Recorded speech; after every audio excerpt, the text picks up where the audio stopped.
Welcome back. I hope you listened to the previous episodes, and if you haven't done it, please do so. That will help you to contextualize.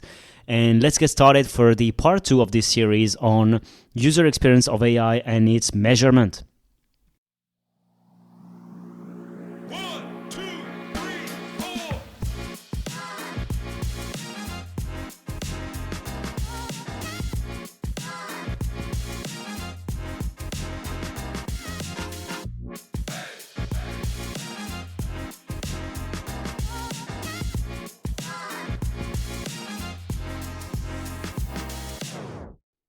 Hello, friends. So, in the previous episode, I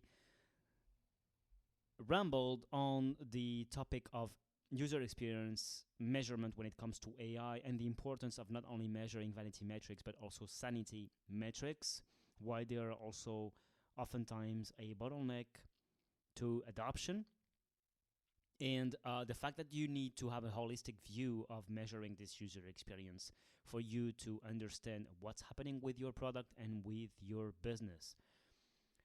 So in today's episode, I want to dive deeper into why do we need an approach to measure the user experience of AI? Why is this important? And what can we do about this? So first and foremost, why do we need a measurement approach? So as you might already know, we know more or less how to measure if an experience is satisfying, if it's meeting users' needs, and so on and so forth with traditional user interfaces. For instance, if I want to purchase a product and if I can use Apple Pay for it, well, it will be understandable that it will be way more seamless and way more enjoying than if I have to type one by one all the digits of my credit card. So that's an example, but it's one way to measure, well, that it will be satisfying because in this case, what can you measure? Well, the time on task, the time it took you to accomplish the task, the success rate. So, for instance, if you type the number of your credit card and you have it wrong several times, well, it will not be enjoyable. So, how successful are you? How quick are you to accomplish this task compared to the other methodology? And then you are able to say, okay, this was quicker, this was more enjoyable, this was XYZ. And oftentimes, as I said, you have a 360 view, meaning you both observe the user and you ask them questions. Okay, that's for, let's say, traditional approach. Another example, by the way, before I forget, is these new paradigm that we have, which is not so recent, by the way, but still it's quite new, relatively speaking, when it comes to not having to type or passwords on a website. So if you use Chrome Password Manager or Apple one or any other like Windows, nowadays we still have to create passwords, but it's way easier to, let's say, enter any protected area if you use this kind of tools. And so that's the same. You can compare to what extent this approach is beneficial to the user if you look at time on task, success rates, and so on and so forth, and you compare that. But that is already known, and that is, how can I say, well developed, because it took first and foremost it took time to develop these approaches. Because before that we had other standards, of course. When you look at traditional web, which didn't have any dynamic pages, for instance, which didn't have authentication, which didn't have all of that, well, we were not used to that. Like, how can people pay on the internet, for instance? We didn't have any reference. So that's an example. But today, these things are well known. We know that a payment process shouldn't last more than XYZ. And we know that good practices for asking a password are ABC, and so on and so forth. We have all of these referentials. And by the way, if you're looking at such referentials, you can look at Baymart. Baymart is a collection of good practices. I am not affiliated by any way, and I am not sponsored or any way. But this is just a tool I know. This is just a platform I know. Baymart, they have a collection of best practices when it comes to e-commerce, when it comes to user experience design. How should we design a user interface that meets the best practices of interaction with a user, let's say. And so this is in the realm of e-commerce, but if you look at other websites such as Nielsen Norman Group, they will tell you, how to design, let's say, a form, how to design a switch to say if something is on or off, how to design password fields, and so on and so forth, which is not so related to e-commerce. It could include e-commerce, but not only. So these are two resources that I really love, and I highly encourage you to check them for what are best practices. And the latter, when it comes to Nielsen Norman, same, not affiliated, not sponsored in any way, but when it comes to Nielsen Norman, you can check some of them, and they are related, these best practices, to AI. And this is the topic of today. The topic of today is, why do we need to have a measurement approach for AI specifically? So I'm quite opinionated on this, to be honest, because I heard some colleagues and some professionals in the field telling me, I don't know why we should adapt our tools when it comes to AI, because in the end, if you give a product to a user, it's always about answering the needs, and in a good way, in a way that minimizes the distraction, minimizes their effort, and so on and so forth. Yes, I do agree, but the way we do things changes over time. It's really changing by the day, by the months. And so the points that I always strive to make with these people, and I have nothing against them, because in a way they are right. We need to keep in mind that what we are doing as user experience professionals and product designers is to provide the tools to people so that they can do their job better. And by job, I do not mean it to be necessarily business. Like making groceries is a job in itself. It's a job in the sense of user experience term is accomplishing a task towards a goal. That's a job. So we are changing the way we do things. And saying this is not because we introduce AI that things will be different is the same way of saying, okay, when I observe someone interacting with the app, I will observe the number of clicks they make. So number of clicks is a measure. It's a measure. Or the movements of the mouse. This is a measure in itself. But before the introduction of the internet, and when people had to type on the typewriter, for instance, what would you measure? You wouldn't measure clicks because there was no such thing. Clicks didn't exist. There was no such thing as clicks. So that's an example. And we have many more examples. So for instance, if I ask Siri to create a reminder on the phone for me, what can I compare it to? If before Siri there was no such thing as asking an AI, let's say, or a vocal assistant to perform a task for me. So I need to adapt my measure, because the way I measure success and the way I get to success with one solution is not the same as another one. And in the end, yes, success is all that matters. Answering the needs is all that matters. But you need to get to the nitty-gritty of how you do it, to be able to quantify and to come back to engineers or developers or people who construct, people who build. We don't necessarily have to talk about developers and designers and engineers. We can talk about interior designers. We can talk about construction engineer. If you say that the metro is not accessible the way it is, and that whatever in 100 years we can enter the metro by highly directional elevators, whatever. Or the autonomous car. We have way more ways to say if this is efficient, or at least different ways than the traditional car. So for instance, if I stop driving at some point and if I stop holding the wheel and I can go about my task, and then something happens along my journey, let's say, and I need to be alerted that something is happening. So this is a new paradigm. I need to be alerted in a different way than if I was driving, because it's way different.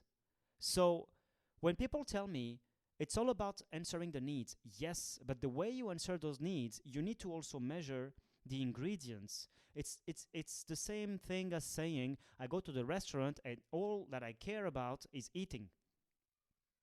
It's exactly the same. Exactly the same. I don't see any difference for that. So, my point being, with the introduction of AI, we have a new set of measures to introduce. We cannot just say we will only measure efficiency, time on task, and so on. It's not sufficient anymore. It's not enough. Because time on task, well, before you could go granular, inside time on task, you could measure number of clicks, for instance. But now if you don't click, now it will be typing if you interact with ChatGPT, for instance. Or now it will be the number of times you iterate your prompts, and so on and so forth. And so for now, I don't see, at least in the literature, I saw some resources that I want to dive deep into, but I don't see in the literature so much guidance when it comes to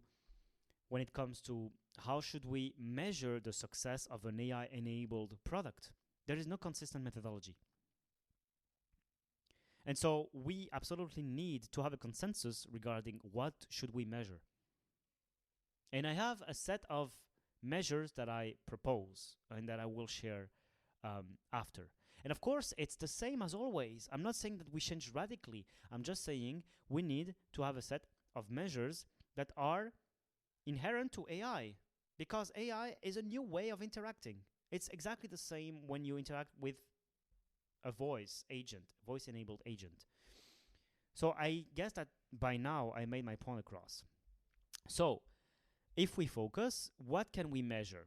We have many things we can measure. First and foremost, the use of our new AI-powered tools is probabilistic and not deterministic. What does it mean?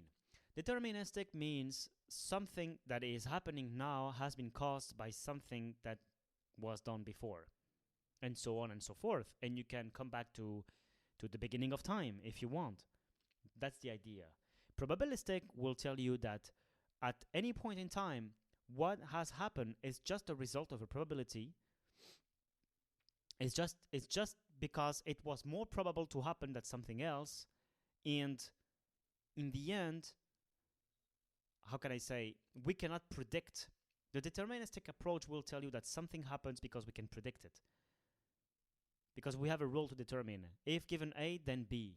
But with probabilistic, it could be if given A, then B, or C, or D. And so that's the thing.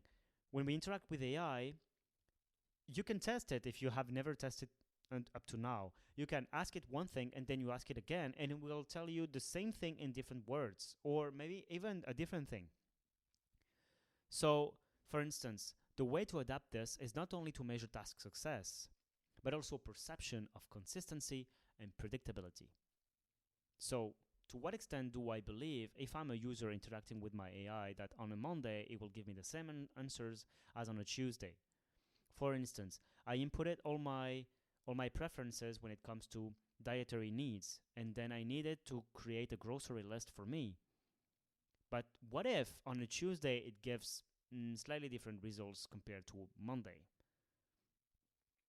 Will I believe it? Will I think, at least without thinking about trust, will I think that it is consistent? Maybe not. But consistency adds up to trust. Okay. Then opacity and explainability. When I use my device, for instance, to type notes, I love Apple Notes, for instance, and I type my notes there.